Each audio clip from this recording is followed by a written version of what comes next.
क्योंकि आगे जो लड़ाई हमने लड़नी है वो अकेले मेरी लड़ाई नहीं है, वो मोहिद्दीन साहब की लड़ाई नहीं है, वो रियाज साहब की लड़ाई नहीं है।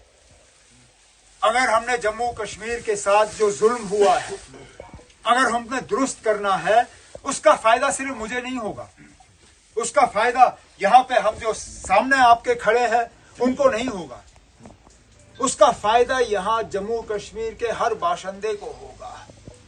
तो ये लड़ाई हमारी अकेले की नहीं है, हम ये लड़ाई मिलके जम्मू कश्मीर रियासत के लिए लड़ रहे हैं। और इसलिए हमने पिछले दिनों कांग्रेस के साथ हाथ मिलाने का फैसला किया। हालांकि हमारे लिए वो फैसला इतना आसान नहीं था।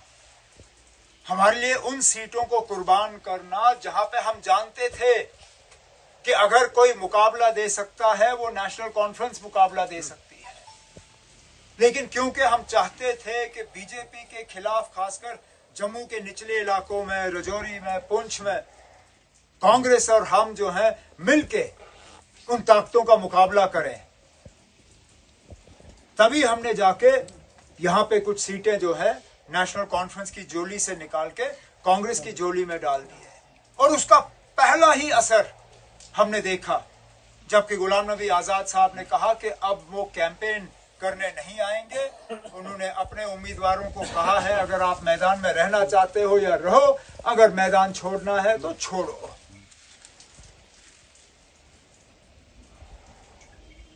मुश्किलात हमने बहुत देखे। रियाज साहब ने अपनी तकरीर में उनके तरफ इशारा किया, इशारा क्या, खुल के कहा। यहां पकड़ दकड़ रही, गिरफ्तारियां रही, बिना किसी वजह नौजवानों को तंग किया गया, सताया गया, मुख्तलिफ कानून उनके खिलाफ इस्तेमाल किए गए। यहाँ के हमारे लोकल जेल तक भरे तो फिर नौजवानों को जम्मू कश्मीर से बाहर जेलों में रखने का काम उन्होंने शुरू किया। अंधाधुंध पीएसए का इस्तेमाल हुआ। नेशनल कॉन्फ्रेंस के मंशूर में, अब इससे शायद रियाज साहब के कामकाज में थोड़ा सा फर्क आएगा, लेकिन हमने अपने मंशूर में वादा किया है कि नेशनल कॉन्फ्रेंस की हुकूमत आई तो हम जम्मू कश्मीर से पीएसए का कानून जो है हटा देंगे, निकाल देंगे, ताकि दोबारा कभी इस कानून के गलत इस्तेमाल की गुंजाइश ना रहे। हमने कहा है कि जहां जहां नौजवानों के साथ पकड़ दकड़ हुआ है, गिरफ्तारियां हुई हैं, उस सिलसिले को हम रोकेंगे। नौजवानों को और बुजुर्गों को भी वेरिफिकेशन में तंग किया जाता है। पासपोर्ट जब हज करने जाना होता है, पासपोर्ट बनाना होता है, पासपोर्ट की जब पुलिस की वेरिफिकेशन होती है वो आपको मिलती नहीं। जब बैंक का लोन लेने जाते हो उसमें पुलिस की वेरिफिकेशन जब मांगी जाती है ये लोग आपको देते नहीं है। जब सरकारी नौकरी लेनी होती है उसमें पुलिस का एनओसी चाहिए होता है, वो आप लोगों को देते नहीं। सख्ती और जुल्म के अलावा पिछले 5-6 सालों में हमने कुछ नहीं देखा। और इसलिए मैं आज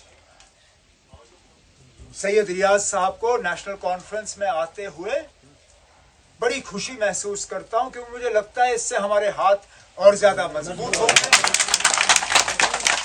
हम अपना पैगाम, अपना मंशूर, क्योंकि इलेक्शन जो है ठीक है, एक तरफ से आप उम्मीदवार का चेहरा देखते हो, एक तरफ से आप तंजीम का निशान देखते हो, लेकिन उसके साथ साथ ये भी देखना जरूरी है कि तंजीम आखिरकार अगर हुकूमत में आती है तो उस हुकूमत का इस्तेमाल किस तरह करेगी। और इसलिए मैं आप सब साथियों से गुजारिश करूं कि मेहरबानी करके आप हमारा मंशूर देखिए, देखें कि हमने क्या लोगों के सामने रखा है, किस तरह हमने सिर्फ सियासी बातें नहीं की। हम वो लोग नहीं हैं जो आपसे कहेंगे ना आप भूखे मरो, लेकिन हम सियासी बात ही करेंगे। हमें इस बात का भी एहसास है कि जहां हम सियासी लड़ाई लड़ेंगे वहां आपके रोजमर्रा की मुश्किलात हैं, आपकी परेशानियां हैं, चाहे वो नौजवानों के रोजगार को लेके हो, चाहे वो महंगाई को लेके हो, चाहे वो बिजली के निजाम को लेके हो, चाहे बिजली के बिल को लेके हो। जिस तरह पानी के बिल आज इनकी कोशिश है कि घर घर पहुंचाएं, उसको लेके हो, जिस तरह हमारे window pension, old age pension, social welfare की स्कीम है, एक एक करके इन्होंने तहस नहस की, जिस तरह इन्होंने जो बाबा कौम ने विरासत में हमें बच्चों के लिए मुफ्त तालीम का एजेंडा रखा था, एक एक करके इन लोगों ने वो मुफ्त तालीम खत्म की। हमने अपने एजेंडा में इन सब चीजों का जो है एक इलाज रखा है।